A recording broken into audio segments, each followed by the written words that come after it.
Kampanja Čisto lice Srbije pokrenuta je u Privrednoj komori Beograda potpisivanjem sporazuma s Udruženjem građana Moja Srbija, koji je organizator ekološke akcije. Sporazum su potpisali predsjednik Privredne komore Beograda Milivoje Miletić i predsjednik Moje Srbije Milan Ristić, a potom su iz komore isporučene i prve količine elektronskog i električnog otpada. Cilj akcije je da se podigne svest građana o značaju reciklaže za zaštitu životne sredine.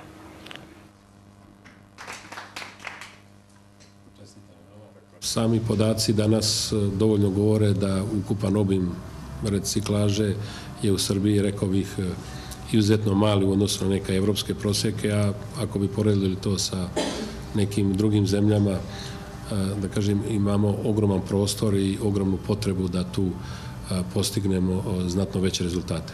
Inače, zaposleni u našoj komori su se svesni, da kažem, potrebe jačanja te svesti, svojim primjerom su to, da kažem, dali na značaju i učestvovali su u prikupljanju otpada, tehničkog otpada i elektronskog, kao jedan svoj, rekao bih, skroman doprinos ukupnoj aktivnosti u realizaciji ove akcije.